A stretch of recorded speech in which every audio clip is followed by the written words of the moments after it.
بسم اللہ الرحمن الرحیم۔ آج باقاعدہ کلاسز ہماری اصول الفقہ کورس کی 5ویں کلاس ہے، اور آج کی کلاس میں بھی ہم نے جو ادلہ شرعیہ شروع کیے تھے ان میں سے ہم نے اتفاقی دلائل میں سے آخری دلیل یعنی کہ قیاس کے پوائنٹس جو ہے وہ شروع کیے تھے، جو تقریباً 8-9 پوائنٹس تھے۔ ان میں سے ہم نے پہلے 3 پوائنٹس پڑھ لیے تھے: قیاس کا تعارف، قیاس کے ارکان، قیاس کی حجیت۔ آج ہم چوتھے پوائنٹ سے شروع کر رہے ہیں، وہ ہے قیاس کی شرائط۔ کہ قیاس کی شرائط کے لیے علماء نے مختلف شرائط ذکر کی ہے کہ وہ شرائط پائی جائے گی تو تب ہی قیاس درست ہوگا، اگر وہ شرائط موجود نہ ہو ان میں سے کوئی شرط تو پھر ایسی صورت میں وہ قیاس درست نہیں ہوگا۔ ان شرائط کو ہم 3 حصوں میں تقسیم کر سکتے ہیں: اصل کی شرائط، فرع کی شرائط اور علت کی شرائط۔ ان تینوں کی وضاحت گزشتہ کلاس میں ہم نے کر لی تھی کہ اصل سے کیا مراد ہے، فرع سے کیا مراد ہے اور علت سے کیا مراد ہے۔ جہاں تک اصل کی بات ہے، جس کو مقیس علیہ بھی کہتے ہیں، اس کے بارے میں ہم نے وضاحت کر دی تھی کہ منصوصی مسئلہ یا وہ نص، وہ آیت یا حدیث جو نص ہوتی ہے اس کو اصل کہتے ہیں۔ اس کے لیے علماء نے ایک شرط تو یہ بیان کی ہے کہ اس میں یعنی اصل یا اصل کا حکم، یہ سمجھ لیجئے کہ جو پہلا پوائنٹ ہے یہ اصل اور اصل کے حکم دونوں سے متعلق ہے یہ شرائط، چونکہ یہاں 4 چیزیں تھی نا قیاس کے ارکان: اصل، فرع، حکم اور علت۔ تو سمجھ لیجئے کہ اس پہلے پوائنٹ میں اصل اور اصل کے حکم ان دونوں کی شرائط ہے، یعنی نمبر 1 اور نمبر 3 والوں کی شرائط، ٹھیک ہے؟ یعنی نص کے اندر جو حکم ہوتا ہے وہ اور نص۔ اس کے لیے پہلی شرط علماء نے یہ لگائی ہے کہ جو اصل مقیس علیہ ہے اس کے اندر جو حکم ہے وہ قرآن و حدیث کی کسی نص سے ثابت ہو یا اجماع سے ثابت ہو۔ قرآن کی کسی آیت سے ثابت ہے وہ حکم تو اس پر آپ دیگر مسائل کو قیاس کر سکتے ہیں، حدیث سے ثابت ہے اس پر آپ دیگر مسائل کو قیاس کر سکتے ہیں، اجماع سے ثابت ہے تو اس پر آپ دیگر مسائل کو قیاس کر سکتے ہیں۔ ہاں البتہ اجماع سے اگر کوئی حکم ثابت ہے تو کیا اس کو ہم بنیاد بنا سکتے ہیں قیاس کے لیے اور اس پر دیگر مسائل کو قیاس کر سکتے ہیں یا نہیں؟ اس بارے میں علماء کی 2 رائے موجود ہے۔ بعض علماء کہتے ہیں کہ جو مسئلہ یا مقیس علیہ جو اصل مجمع علیہ ہو، یعنی جو اصل اجماع سے ثابت ہو، وہ قیاس کے لیے اصل یا مقیس علیہ نہیں بن سکتا، لیکن اکثر علماء کہتے ہیں کہ نہیں، اجماع سے جو حکم ثابت ہو وہ اصل بن سکتا ہے اور اس پر دیگر مسائل کو قیاس کیا جا سکتا ہے، ٹھیک ہے؟ ایک بنیادی شرط تو یہ ہے۔ اصل یا اصل کے حکم سے متعلق ایک اور شرط علماء یہ بیان کرتے ہیں اصول فقہ کی کتابوں میں کہ جو اصل منصوصی مسئلہ ہے یا جو اصل ہے وہ شریعت کے عام قواعد کے خلاف نہ ہو۔ اگر وہ شریعت کے عام قواعد کے خلاف ہے، ٹھیک ہے، تو اس پر آپ دیگر مسائل کو قیاس نہیں کر سکتے، جس کو عمومی طور پر اصول فقہ کی کتابوں میں یوں بیان کیا جاتا ہے کہ جو مسئلہ خلاف قیاس نص سے ثابت ہو وہ اپنے مورد پر بند رہے گا، ٹھیک ہے؟ یعنی اس کو ایک قواعد فقہیہ میں بھی اس کو بیان کیا جاتا ہے نا، ما ثبت علی خلاف القیاس لا یقاس علیہ، اس طرح کے الفاظ کا ایک قاعدہ ہے۔ یعنی قرآن میں یا حدیث میں کوئی ایسا حکم آ گیا جو حکم شریعت کے دیگر قوانین اور دیگر عام قواعد کے خلاف ہے، تو وہ حکم صرف اسی خاص ایک مسئلے تک محدود رہے گا، اس کو آپ کھینچ کر دیگر جگہوں پر اپلائی نہیں کر سکتے۔ مثال کے طور پر ویسے شریعت کا قانون کیا ہے؟ قرآن مجید میں آیا ہے نا کئی جگہ پر، ذوی عدل منکم واشہدوا ذوی عدل منکم، دو گواہ، دو مرد یا ایک مرد اور دو عورتیں، یہ تعداد ہے گواہوں کی۔ لیکن کچھ احادیث سے یہ ثابت ہے کہ سیدنا خزیمہ بن ثابت رضی اللہ تعالیٰ عنہ کی گواہی کو آپ صلی اللہ علیہ وسلم نے دو آدمیوں کے برابر قرار دیا تھا، یعنی ایک آدمی کی گواہی کو کافی قرار دیا تھا۔ اب یہ شریعت کے عام قواعد کے خلاف ہے، تو یہ صرف سیدنا خزیمہ رضی اللہ عنہ کی خصوصیت رہے گی، اس کو آپ دیگر جگہ اپلائی نہیں کر سکتے کہ ہاں یہ میرا دوست ہے، یہ بھی سچا ہے، لہٰذا یہ بھی اس میں بھی ایک گواہی کافی ہے۔ نو، وہ اپنی جگہ اور جہاں وہ ثابت ہے بس اس تک وہ محدود رہے گا۔ ٹھیک ہے، تو یہ ہے بنیادی طور پر اصل سے متعلق دو اہم شرائط۔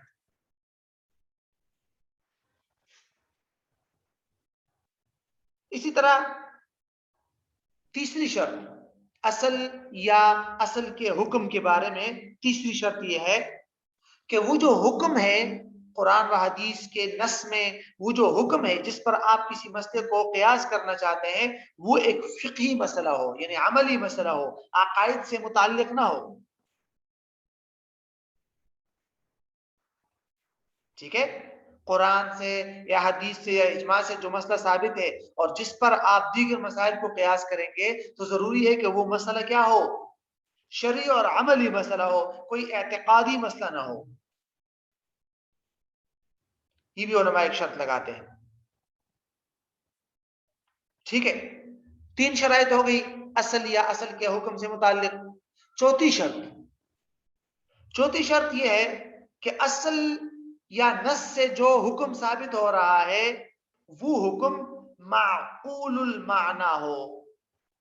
کیا ہو؟ معقول المعنی۔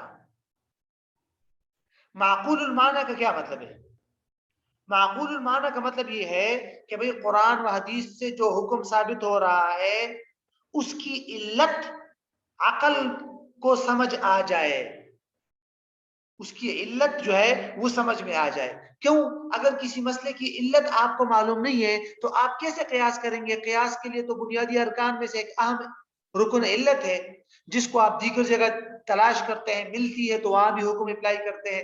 جب اصل منصوصی مسئلہ یا قرآن و حدیث میں جو مسئلہ ہے اس کی علت ہی آپ کو سمجھ نہیں آئی تو اس پر آپ قیاس نہیں کر سکتے۔ تو اس وجہ سے علماء چوتھی شرط یہ بیان کرتے ہیں کہ اصل یا منصوصی مسئلے کی علت جو ہے وہ سمجھ میں آ جائے۔ یہی تو وجہ ہے کہ علماء کہتے ہیں کہ جو تعبدی احکام ہے نا، تعبدی احکام، یعنی مثال کے طور پر نمازوں کی رکعات کی تعداد ہے نا، صبح کی نماز میں 2 فرض کیوں ہے بھائی؟ ظہر کی نماز میں 4 فرض کیوں ہے؟ مغرب کی نماز میں 3 فرض کیوں ہے؟ یہ جو ہے جس کو تعبدی احکامات کہتے ہیں، ان کی علت سمجھ میں نہیں آتی، بس اللہ نے حکم کیا ہے، کوئی علت سمجھ نہیں آئے گی اس کی۔ تو جب علت سمجھ نہیں آتی تو اس پر دیگر مسائل کو قیاس نہیں کر سکتے، صرف ایسے مسائل پر قیاس کر سکتے ہیں جن کی علت سمجھ آئے۔ مثلا شراب کو کیوں حرام قرار دیا؟ کیونکہ یہ عقل کو زائل کرتی ہے، نشاور ہے، تو ٹھیک ہے بھائی، اس کی علت سمجھ آ رہی ہے۔ ٹھیک ہے، تو یہ ہے چوتھی شرط کہ جو اصل اور منصوصی مسئلہ ہے وہ معقول المعنی ہو۔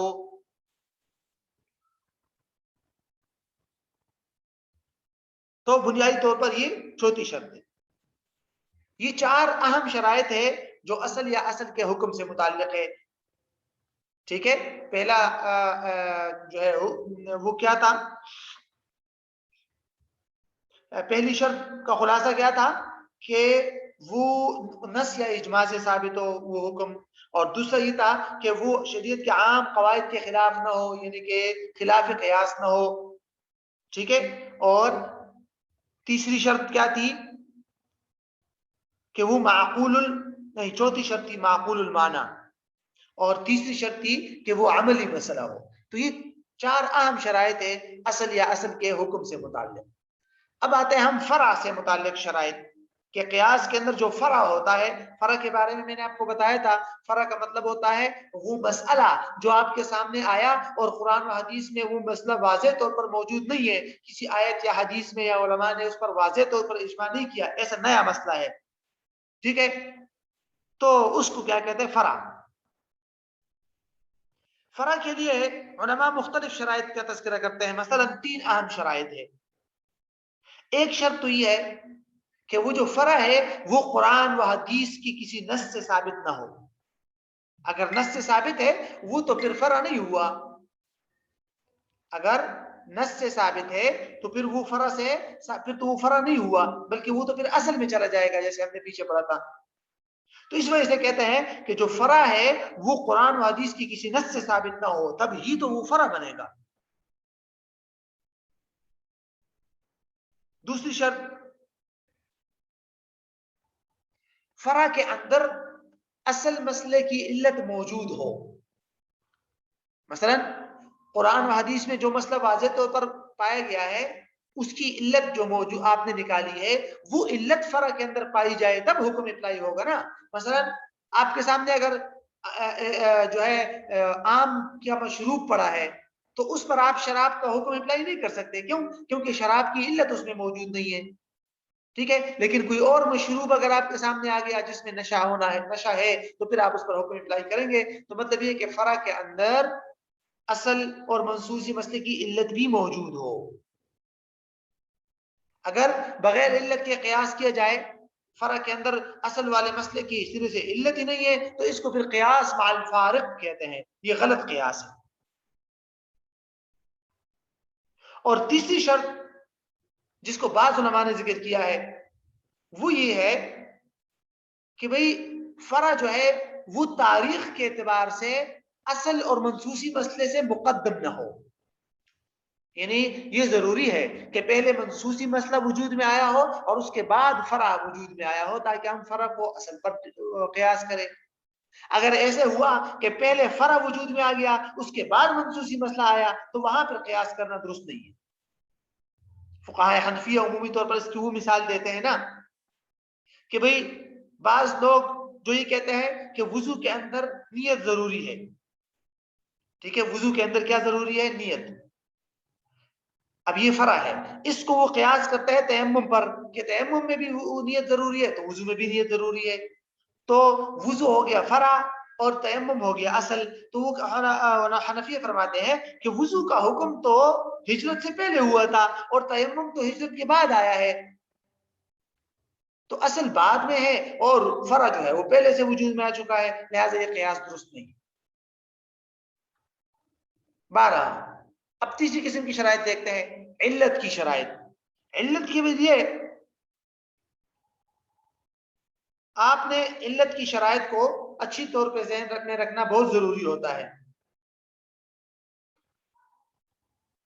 علت کی بعد میں بھی میں نے جیسے آپ کو پہلے بھی بتایا تھا کہ علت کی تعریف جو ہے وہ بعد میں بھی آئے گی، تعریف وغیرہ، ٹھیک ہے، یہاں جو ہے اس کی بنیادی شرائط کا تذکرہ ضروری ہے۔ یا مختصر طور پہ آپ علت کی تعریف کو ابھی اگر ذہن میں رکھنا چاہیں تو جو ہے ابھی مختصر طور پہ اس کو ذہن میں رکھ لیجئے۔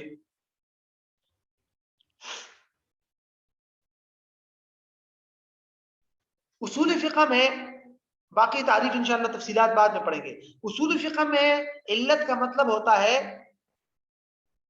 کہ وہ ریزنز یا وہ چیز جس پر کسی دوسری چیز کا وجود موقوف ہو اور یہ علت جو ہے اس دوسری چیز میں مؤثر بھی ہو،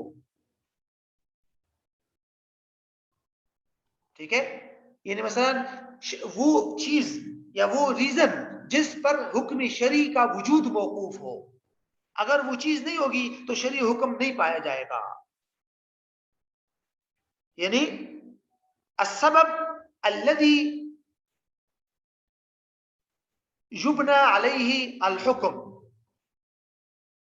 یعنی وہ سبب جس پر حکم کی بنا رکھی گئی ہو، ٹھیک ہے، سبب تو نہیں ہے، خیر سبب اور علت میں فرق ہے، باقی تفصیلات بعد میں آئے گی۔ بہرحال یہ ایسے ریزن اور ایسی بنیادی چیز ہوتی ہے جس پر شریعت کا جو حکم ہے وہ دار و مدار ہو، اس کا وجود موقوف ہو۔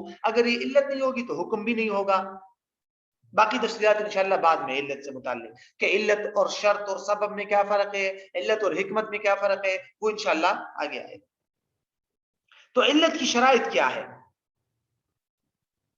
بڑی اہم شرائط ہے، بنیادی طور پر علماء اصول فقہ کی کتابوں میں جتنی تفصیلات ہیں اس کو اگر خلاصے کے طور پر دیکھا جائے تو 5 اہم شرائط ہے علت کے لیے۔ اگر یہ 5 شرائط پائی جائے گی تب وہ علت ٹھیک ہے، ورنہ تو علت ٹھیک نہیں ہوگی۔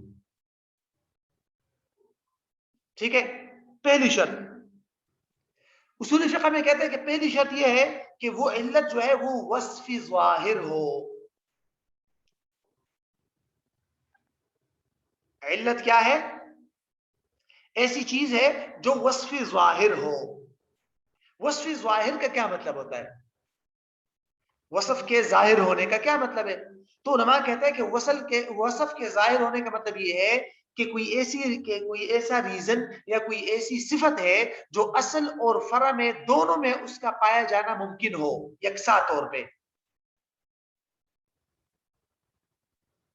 ٹھیک ہے، کہ اس علت کا وجود اصل اور فرع دونوں میں ہو تو اس کو کہتے ہیں وصف ظاہر، اور وہ ظاہری طور پر پہچان میں بھی آ سکے۔ مثال کے طور پر شراب کی علت نشہ ہے، بالکل واضح ہے، اور دیگر کسی مشروب پر بھی وہی حکم آپ لگا سکتے ہیں اگر اس میں نشہ ہو، تو بالکل ایک ظاہری وصف ہے، ایک کوالٹی ہے، ایسی ریزن ہے جو بالکل ظاہر بھی ہے اور اصل اور فرع دونوں میں موجود ہے۔ تو بہرحال پہلی بنیادی شرط کیا ہے کہ وہ علت وصف ظاہر ہو۔ علت کی دوسری شرط، اس کے لیے علماء کہتے ہیں یوں الفاظ استعمال کرتے ہیں کہ وہ علت وہ وصف منضبط ہو۔ پہلی شرط کیا تھی؟ وصف ظاہر، اور دوسری شرط یہ ہے کہ وہ کیا ہو؟ وصف منضبط، ضا کے ساتھ، زواد وصف منضبط ہو۔ وصف کے منضبط ہونے کا کیا مطلب ہے؟ وصف کے منضبط ہونے کا مطلب یہ ہے کہ وہ ایک ایسی صفت ہو جو غیر متبدل ہو، اس کی ایک خاص متعین حقیقت اور ماہیت ہو، اور وہ بار بار چینج نہ ہو۔ ایسا نہیں ہے کہ اشخاص اور افراد کی وجہ سے اس میں چینجنگ آ جائے یا حالات کی وجہ سے اس میں چینجنگ آ جائے، نو۔ ٹھیک ہے، بلکہ وہ ایک منضبط ہو، اس کی ایک خاص متعین ایک حقیقت ہو، اور وہ حالات وغیرہ کے ساتھ اس میں چینجنگ نہ آئے، تو اس کو کہتے ہیں کہ علت کیا ہو؟ وصف منضبط ہو۔ مثال کے طور پر اسی کو لے لیجئے، شراب کی حرمت جو ہے وہ نشہ ہے۔ اب نشہ کی ایک خاص حقیقت ہے متعین، اور یہ ایسا نہیں ہے کہ اشخاص کے بدلنے سے نشہ بدلتا رہے یا حالات کے بدلنے سے نشہ بدلتا رہے، نہیں، اس کی جو حقیقت ہے وہ ہے، لیکن اگر اس میں چینجنگ آئے گی تو پھر وہ وصف منضبط نہیں ہوگا۔ مثال کے طور پر ایسی کیا مثال ہو سکتی ہے جس میں وصف جو ہے وہ چینج ہوتا رہے؟ مثال کے طور پر دیکھیے، اسلام نے سفر میں روزے کی اجازت دی ہے، روزہ نہ رکھنے کی، ٹھیک ہے نا، اور اس کی علت علماء نے سفر کو قرار دیا۔ وجہ کیا ہے؟ کیونکہ یہ ایک ایسی علت ہے جو تبدیل نہیں ہو سکتی، سفر تو سفر ہے، خواہ 1400 سال پہلے کوئی سفر کر رہا ہو یا آج سفر کر رہا ہو، سفر تو سفر ہے نا، صرف اس کے ٹولز اور آلات تبدیل ہوئے، سفر تو سفر ہے۔ تو بس جب بھی سفر ہوگا تو روزہ نہ رکھنے کا حق اختیار ہوگا۔ اگر ہم روزہ نہ رکھنے کو ڈیپینڈ کرتے مشقت پر کہ بھائی صاحب اگر آپ سفر میں جائیں گے اور آپ کو مشقت پیش آ گئی تو تب آپ کیا کریں گے؟ روزہ نہ رکھے۔ اب یہ مشقت والی بات چینج ہو سکتی ہے، افراد کے چینجنگ سے بھی چینج ہو سکتی ہے، حالات کی وجہ سے بھی چینجنگ ہو سکتی ہے، کسی کو مشقت ہوگا سفر میں، کسی کو مشقت نہیں ہوگی، کسی کو زیادہ ہوگی، کسی کو کم ہوگی، کسی کو سرے سے نہیں ہوگی۔ تو یہ ایسی چیز ہے جو علت نہیں بن سکتی کیونکہ مشقت وصف منضبط نہیں ہے۔ 2 شرائط ہو گئی۔ تیسری شرط، علت جو ہے وہ وصف مناسب ہو. تیسری شرط کیا ہے؟ کہ علت وصف مناسب ہو. وصف کے مناسب ہونے کا مطلب یہ ہوتا ہے کہ دیکھیے آپ نے قرآن و حدیث کے منسوسی مسئلے سے آپ نے علت نکالی تو وہ علت کیا ہونا چاہیے؟ مناسب ہونا چاہیے. علت کے مناسب ہونے کا مطلب یہ ہے کہ اصل منسوسی مسئلہ اور اس علت میں ہم آہنگی ہو، دونوں میں مناسبت ہو، دونوں میں موافقت ہو، دونوں میں کوئی تضاد وغیرہ نہ ہو. یہ مطلب ہے وصف کے مناسب ہونے کا، کہ آپ نے منسوسی مسئلے سے جو علت نکالی وہ علت اور اس مسئلے یا حکم کے درمیان میں کیا ہونی چاہیے؟ موافقت، ہم آہنگی ہونی چاہیے، ارتباط ہونا چاہیے. مثال کے طور پر قتل جو ہے، قتل یہ قصاص کا سمجھ لیجیے علت ہے بنیادی طور پر، ہے نا؟ قصاص ایک حکم ہے اور قصاص کے حکم کی علت کیا ہے؟ عمدن قتل کرنا نا، جان بوجھ کے قتل. اب جان بوجھ کے جو قتل جو علت ہے اور جو حکم ہے قصاص، ان دونوں میں واضح طور پر مناسبت موجود ہے.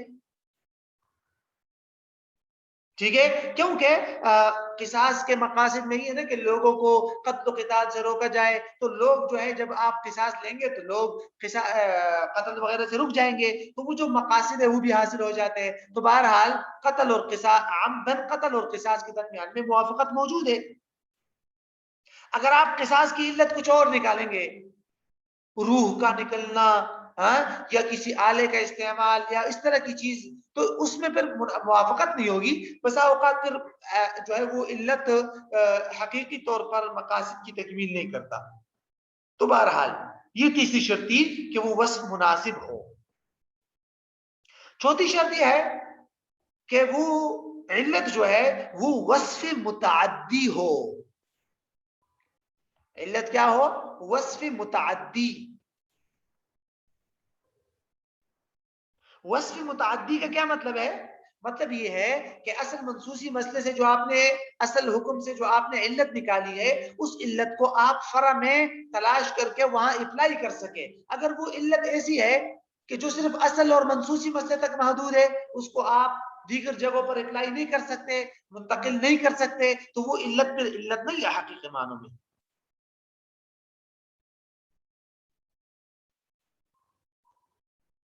ٹھیک ہے، تو یہ ہے بنیادی طور پر. مثال کے طور پر وہی اسی مثال کو لے لیجئے کہ روزے نہ رکھنے کی اجازت کی علت سفر ہے، تو ٹھیک ہے آپ سفر کو دیگر جگہ اپلائی کر سکتے ہیں. لیکن اگر روزہ نہ رکھنے کی جو رخصت ہے اس کی علت اگر مشقت ہوتی تو مشقت کو آپ ہر جگہ اپلائی نہیں کر سکتے. کسی کو مشقت ہوگی، کسی کو نہیں ہوگی، تو وہ متعدی نہیں ہے، منتقل ہونے کے قابل نہیں ہے. ٹھیک ہے، تو یہ ہے بنیادی طور پر چوتھی شرط کہ وہ وصف متعدی ہو. پانچویں شرط وہ وصف ملغا نہ ہو. وصف ملغا نہ ہو، یا یہ سمجھ دیجئے اس کو وصف غیر معتبر نہ ہو. پانچویں شرط کیا ہے؟ کہ وہ وصف غیر معتبر نہ ہو. کیا مطلب؟ مطلب یہ ہے کہ جو علت آپ نکال رہے ہیں شریعت نے اس علت کو ریجیکٹ نہ کیا ہو. آسان الفاظ میں آپ ایک علت نکال رہے ہیں تو اس علت کو اگر شریعت نے ریجیکٹ کر دیا تو وہ تو وصف غیر معتبر ہے، اس کو آپ کیسے علت بنا رہے ہیں؟ میں آپ کو بہت واضح مثال دیتا ہوں. آپ کے سامنے کوئی صاحب آ کر کہتا ہے کہ بھائی والد صاحب کا انتقال ہو گیا، اگر والد صاحب کا انتقال ہو جائے تو اس کے بیٹے اور بیٹی کو میراث میں برابر حصہ ملنا چاہیے. یہ اس نے حکم لگا دیا.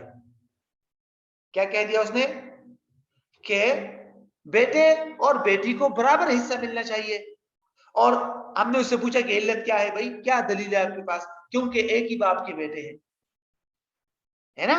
باپ دونوں کا ایک ہی ہے، ماں باپ. تو بس جب دونوں کے ماں باپ ایک ہے تو دونوں میں فرق کیوں ہے پھر کہ بیٹے کو دگنا ملتا ہے بیٹی کو آدھا؟ یہ علت معتبر نہیں ہے. کیوں اس علت کو شریعت نے ریجیکٹ کر دیا ہے؟ قرآن نے واضح طور پر فرمایا یوصیکم اللہ فی اولادکم للذکر مثل حظ الانثیین. ٹھیک ہے، تو یہ ہے 5 اہم شرائط علت کے معتبر ہونے کے لیے. تو اس کے لیے علماء جو ہے آپ اس کو ایک ہی جملے میں اگر اس کو یاد کرنا چاہیں تو یوں آپ کہہ سکتے ہیں کہ ان یکون الوصف ظاہرا ومنضبطا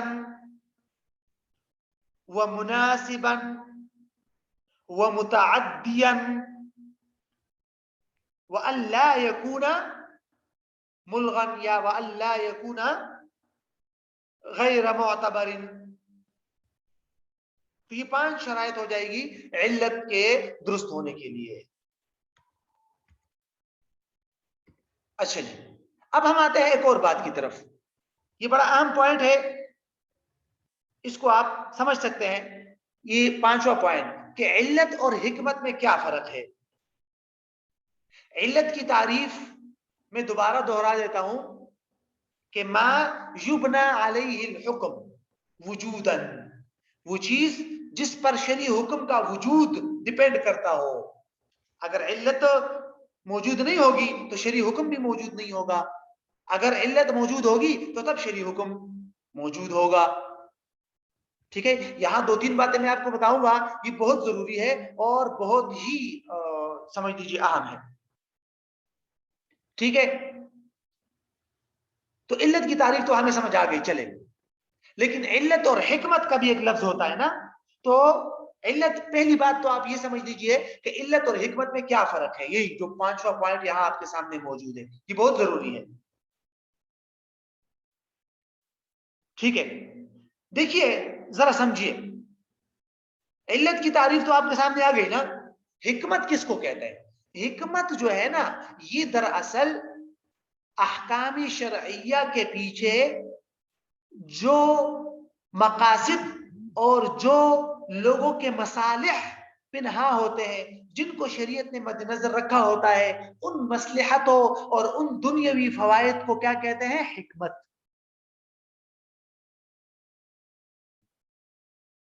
میں دوبارہ بتا دیتا ہوں.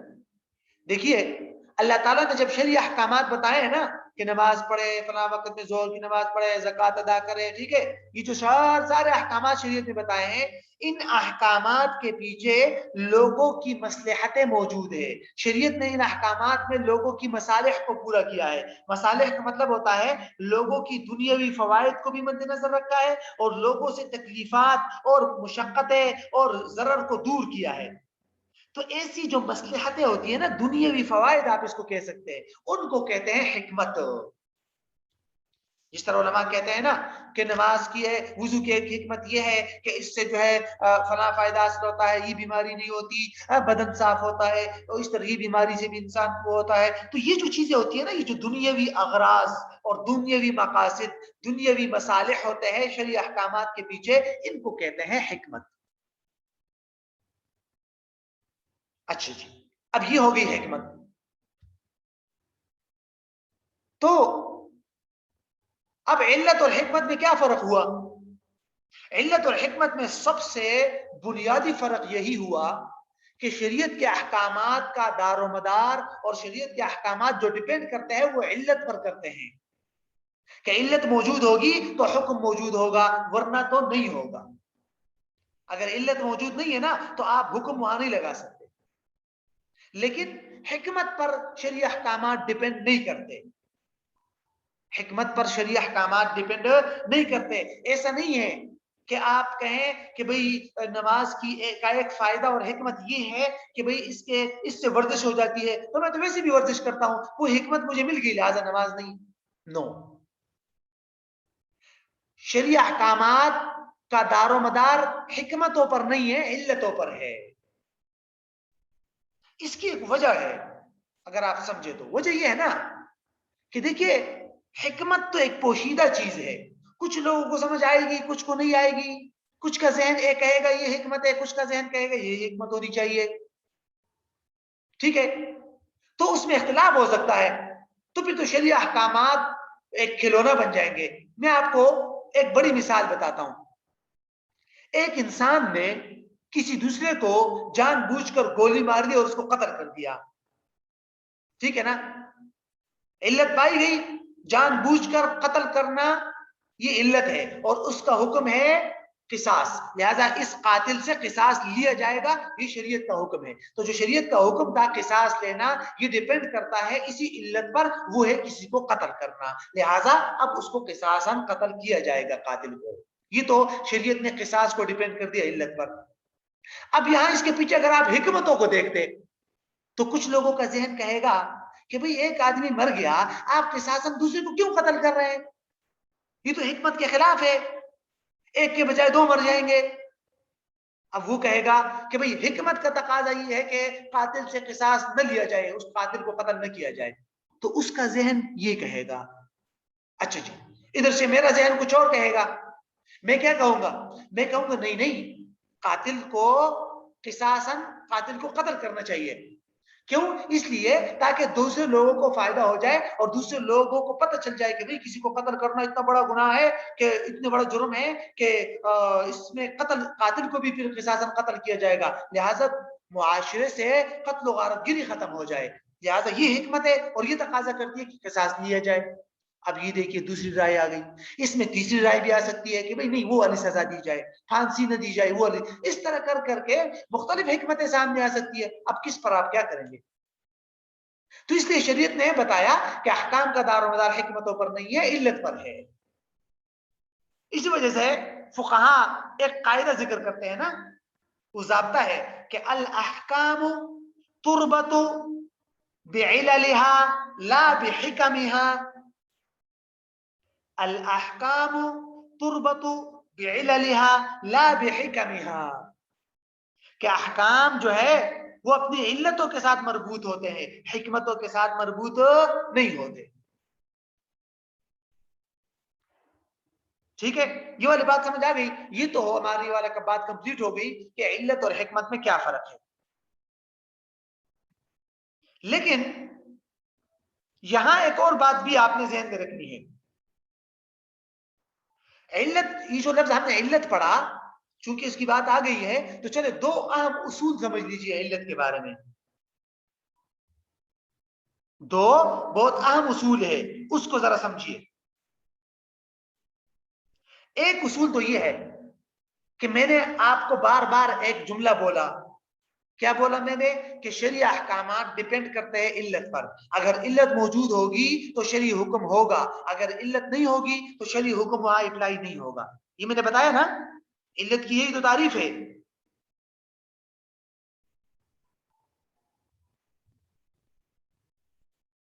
ٹھیک ہے نا؟ اچھا، اب آپ ایک سوال مجھ سے کر سکتے ہیں کہ مفتی صاحب آپ نے تو کہا تھا کہ جب علت نہیں ہوگی تو ہم حکم نہیں لگائیں گے. ٹھیک ہے، میں نے کہا ٹھیک ہے. پھر آپ نے پوچھا کہ چلے میں آپ سے ایک سوال کرتا ہوں کہ ایک آدمی ہے، آپ نے بتایا کہ شراب کی علت ہے نشہ. اب ایک آدمی شراب کا اتنا عادی ہو گیا کہ اب وہ شراب کے 2-3 گھونٹ پی لے تو اس کو نشہ نہیں چڑھتا. تو کیا خیال ہے، اس کے لیے شراب حلال ہو گئی؟ کیوں؟ میں کہوں گا کیوں حلال ہو گئی؟ وہ کہے گا کیونکہ علت موجود نہیں ہے، اس کو نشہ نہیں آ رہا. تو جب اس کو نشہ نہیں آ رہا تو اس کے لیے شراب حلال ہونی چاہیے نا. آپ نے کہا تھا ہم حکم تب لگائیں گے جب علت ہوگی. یہاں نشے کی علت نہیں ہے تو حرام والی علت ختم کر، حرام والا حکم بھی ختم ہو جانا چاہیے، ہے نا؟ تو نہیں، ذرا سمجھیے اس کو. علماء کہتے ہیں کہ علت جو ہوتی ہے، علت یہ منسوسی مسائل علت پر ڈیپینڈ نہیں کرتے. منسوسی جو مسائل ہوتے ہیں نا، جس میں باقاعدہ قرآن و حدیث میں واضح طور پر آ گیا کہ یہ حکم ہے، وہ علت پر ڈیپینڈ نہیں کرتے. علت ہو یا نہ ہو وہ حکم ہے. علت پر جو احکامات ڈیپینڈ کرتے ہیں وہ غیر منسوسی مسائل ہے، دیگر مسائل جس کی قرآن و سنت میں وضاحت نہیں ہے. اب آپ کو فرق سمجھ میں آ جائے گا. اب آپ خود کہیں گے کہ بھائی شراب کا ذکر تو قرآن کے اندر آیا ہے، اب وہاں ہم نشہ آنا نہ آنا اس کو نہیں دیکھیں گے، کیونکہ قرآن و حدیث میں جو مسئلہ آ گیا وہ ہے، بس اس کا وہ علتوں پر ڈیپینڈ نہیں کرتے. ہاں، علتوں پر وہ مسئلہ ڈیپینڈ کرے گا جو قرآن و سنت میں نہیں ہے. مثال کے طور پر کھجور کی ایک شراب بن گئی، وہاں آپ دیکھیں گے کہ اگر نشہ ہے تو حرام ہے، نشہ نہیں ہے تو حرام نہیں ہے، کیونکہ وہ غیر منسوسی مسئلہ ہے۔ لیکن قرآن و سنت کا جو مسئلہ ہو اس میں علتیں بھی تلاش کرنے کی ضرورت نہیں، اس میں جو علت تلاش کرتے ہیں فقہا وہ تو صرف اس لیے تاکہ دیگر غیر منسوسی مسئلوں میں اس کو اپلائی کر سکے۔ اس وجہ سے تو کہتے ہیں نا کہ ایک بڑا اہم قاعدہ ہے نا، کس طرح ہے وہ، ایک ضابطہ ہے،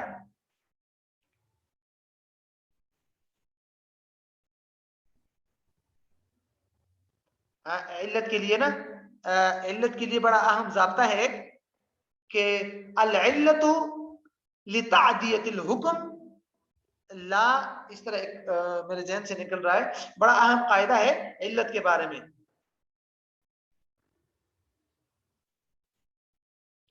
بہرحال کچھ اس طرح کے الفاظ ہے اس کے کہ العلت لتعدیت الحکم لا لتعطیل لا لتعطیل الحکم المنصوص علیہ، یا اس طرح کے الفاظ میرے ذہن سے نکل رہے کہ علت جو ہوتی ہے وہ تو حکم کو دیگر جگہوں پر صرف اپلائی کرنے کے لیے ہوتی ہے، احکامات اپلائی کرنے کے لیے، اگر دیگر جگہ علت ہوگی تو حکم اپلائی ہوگا، نہیں ہوگی تو نہیں ہوگا۔ جہاں تک منسوسی مسئلہ ہے اس کو معطل اور ختم کرنے کے لیے علت ہوتی ہی نہیں ہے، علت کی وہاں کوئی ضرورت ہی نہیں ہوتی۔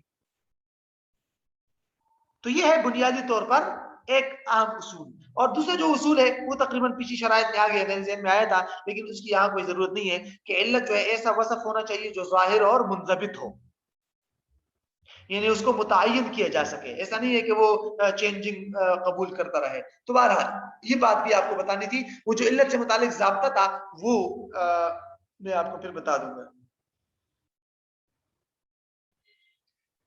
یہاں تک میرے خیال میں کافی ہے، اور اس کے بعد جو اگلا نقطہ ہے پوائنٹ نمبر 6 سے، وہ انشاءاللہ کل کی کلاس میں انشاءاللہ اس کو دیکھیں گے۔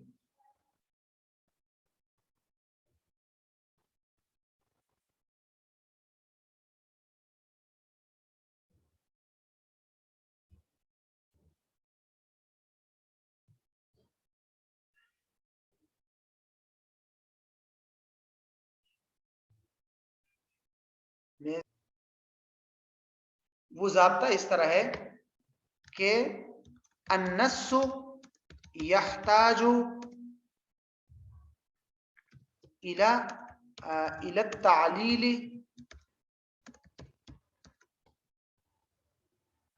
بحکم غیره لا بحکم نفسه، ٹھیک ہے، النص يحتاج الى التعلیل بحکم غیره لا بحکم نفسه، آسان مطلب یہی ہے اس کا کہ نص جو ہوتا ہے قرآن کی آیت یا حدیث، وہ تعلیل کی جو محتاج ہوتی ہے یا اس سے جو علت نکالی جاتی ہے وہ اس لیے نکالی جاتی ہے تاکہ خیر پر حکم اپلائی کرے دیگر مقامات پر، لا بحکم نفسی، خود نص کے حکم پر، حکم خود نص کے اندر جو حکم ہے اس کی اپلیکیشن کے لیے، اس کے لیے علت کی کوئی ضرورت نہیں ہوتی۔